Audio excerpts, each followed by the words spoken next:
আসসালামু আলাইকুম। আশা করি মহান আল্লাহ তাআলার অশেষ রহমতে সবাই ভালো আছেন। আলহামদুলিল্লাহ আমিও ভালো আছি। আমাদের বাংলাদেশে অন্য অন্য ধর্মের যে সমস্ত ভাইয়েরা বসবাস করে, যে সমস্ত ফ্যামিলিগুলা বসবাস করে, তারা হয়তোবা অনেকেই ভাবতে পারেন বাংলাদেশে যদি ইসলামী শাসন কায়েম হয় তাহলে আপনারা বিভিন্ন দিক থেকে বঞ্চিত হতে পারে।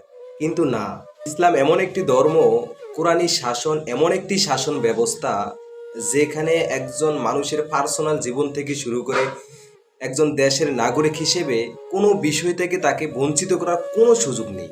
আপনি ধর্মীয় বিষয়গুলো বলেন, জাতি গোত্র যে দিক থেকে বলেন না কেন, আপনারা ইতিহাস ঘেঁটে দেখতে পারেন হজরত মোহাম্মদ সাল্লাল্লাহু আলাইহি সাল্লামের শাসন আমলে এমন কোনো জাতিগোত্র বলতে পারবে না তারা তাদের কোনো বিষয়ে রাষ্ট্রীয়ভাবে বঞ্চিত হয়েছে।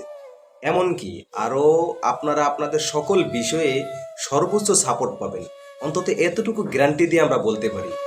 তার কিছু বাস্তব নিদর্শন হয়তোবা কিছুদিন আগে আপনারা নিজেরা স্বচক্ষে দেখতে পেরেছেন, আপনাদেরকে বুঝিয়ে বলার কিছু নেই। তাই আমার বাংলাদেশের সকল ধর্মাবলম্বীদেরকে আমি বলবো, আপনারা মনে কোনো সংকোচ না রেখে একবার চেষ্টা করে দেখুন বাংলাদেশে ইসলামী শাসন প্রতিষ্ঠা করার জন্য। অন্তত এতটুকু গ্যারান্টি দিয়ে বলতে পারি, কেউ কোনো অধিকার থেকে বঞ্চিত হবেন না, কারো অধিকার কেউ খেয়ানত করবে না। এমনকি আপনাদের অধিকার আপনাদের ঘরে চলে আসবে, আপনাদের বাসায় চলে আসবে।